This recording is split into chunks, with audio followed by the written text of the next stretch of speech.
So go ahead. Yeah, I was saying I understand that there are plenty of very good scientists that are Christians. But when you say Christian scientists, that's starting from a Christian point of view rather than a scientific point of view, first of all, would you say? Okay. Yes, yeah. But science is all about explaining the natural world, and it doesn't deal with the supernatural. I mean, I don't know if you agree that Stephen Jay Gould, obviously the very celebrated paleontologist, who said that science and religion are non-overlapping magisteria. I'm not aware of that, but... Okay, well he said that they deal with two very separate things, Yeah, sure. hence why you can have some believing Christians that can be excellent scientists, such as Kenneth Miller in the States. He's a very devout Catholic. Francis Collins, as I said, is an evangelical. But they're incredibly good scientists. But they can, when they go into the lab, they can leave their religious beliefs behind. They can leave them at the door. And then when they go into church on Sunday, they leave their science at the door as well. They can manage to sort of compartmentalise their brain to separate them. Yeah, well, I would disagree with their interpretation of Scripture on that fundamentally. I don't think you can divorce the two because, you know, as a Christian, I would believe that the world we live in is a reflection of the God who created it, and so that division is inconsistent for me, and I would challenge it. Well, I understand that. I think for a Christian to kind of question God on the first page of His Word is dubious. Sure, no, I understand that, but I mean, but the thing is, I mean, you sort of claim to be coming from defending these sorts of things from a scientific background, from a scientific standpoint. You're sort of arguing the science about it. Well, I would stand on the authority of Scripture, and there are people who are, you know, that's their full-time job, they're scientists. I don't for a moment profess to being one, but I have listened to many. It is something that I've listened to lots of different debates. People as documents against Christian apologists.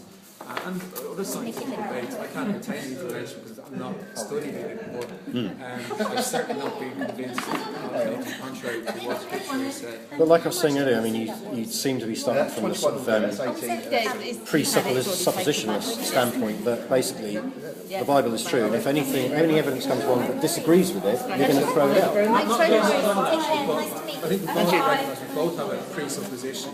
Actually, yours is quite the opposite. Yours is, you know, pretty much anything that is.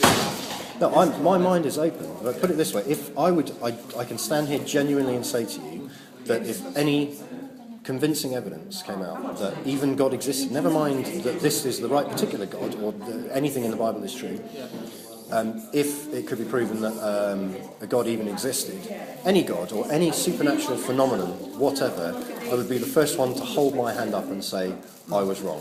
I would say that genuinely, but there's never been a shred of convincing evidence that any of it, anything. I mean, there's this. Not in the courtroom of your mind. Evidence, but the thing is, right, put it this way: if you can prove anything supernatural exists or has ever existed, you can win $1 million from the James Randi Education Foundation. And likewise, as a Christian evangelist, we did offer it's a bit less than 100,000 for evolution. You can offer. But if you look at their criteria. Yes, I have, and it's completely.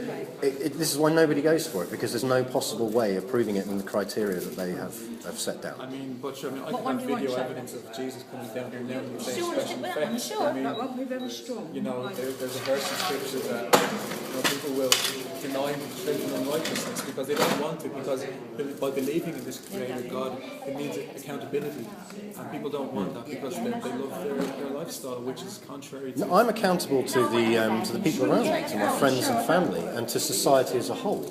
And like I said, there has never been a single society.